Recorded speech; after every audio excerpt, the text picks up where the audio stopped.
So hello everyone, welcome back to the channel.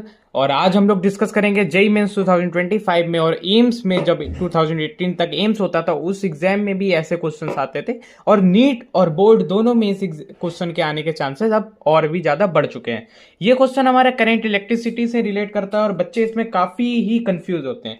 तो देखिए, इसको आराम आराम से पॉइंट बाय पॉइंट हम लोग सॉल्व करते चलेंगे। तो देखिए, हमें एक थिन यूनिफॉर्म वायर दे रखा है जिसकी जो लेंथ है वो 25 मीटर है। Area of cross section 5 millimetre square है। देखिए, याद रखिए ये मिलीमीटर स्क्वायर है तो इसको हम लोग मीटर में चेंज कर लेंगे।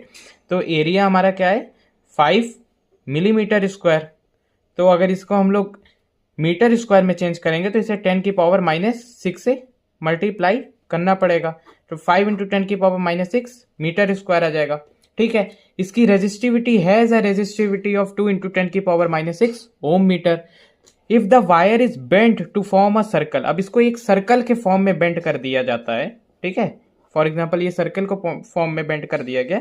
सो इसमें हम लोगों को रेजिस्टेंस अक्रॉस डायामेट्रिकली अपोजिट पॉइंट, तो ये डायामीटर जैसे फॉर एग्जाम्पल ये पास हो रही है ए बी, तो ये डायामेट्रिकली अपोजिट पॉइंट के बीच का रेजिस्टेंस क्या होगा। ठीक है, तो पहले देखिए इसका नॉर्मल रेजिस्टेंस निकालिए जो कि आपका ओरिजिनल रेजिस्टेंस आएगा। तो आर जो होता है वो रो एल अपॉन ए हो जाता है। रेजिस्टिविटी हमें 2 इंटू 10⁻⁻6 ओम मीटर दे रखी है, इसे चेंज करने की जरूरत नहीं है। लेंथ हमारा मीटर में ऑलरेडी दिया है, एरिया को हमने मीटर में चेंज कर दिया।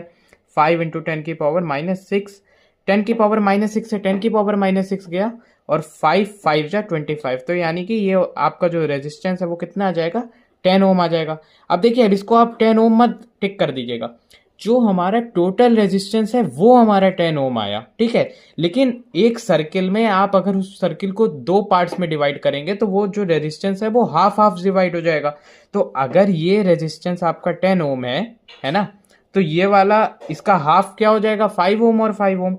तो एक अगर हम लोग एक नॉर्मल डायग्राम ड्रॉ करें तो ये आपका R/2 हो जाएगा और ये भी आपका R/2 हो जाएगा। अब हम लोगों को डायमेट्रिकली अपोजिट पॉइंट के बीच का निकालना है, तो जो नेट रेजिस्टेंस है वो आपका 1/R/2 प्लस 1/R/2, यानी कि जो R नेट जो आपका आएगा वो R/4 हो जाएगा।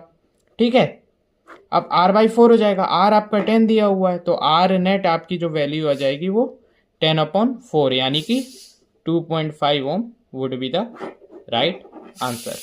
ऐसे क्वेश्चंस प्रैक्टिस करिए, करते रहिए, बहुत इंपॉर्टेंट क्वेश्चंस हैं और इसी जो मैंने आपको फॉर्मूला बताया इसी चीज़ से आप अप्रोच करिए। Okay, thank you.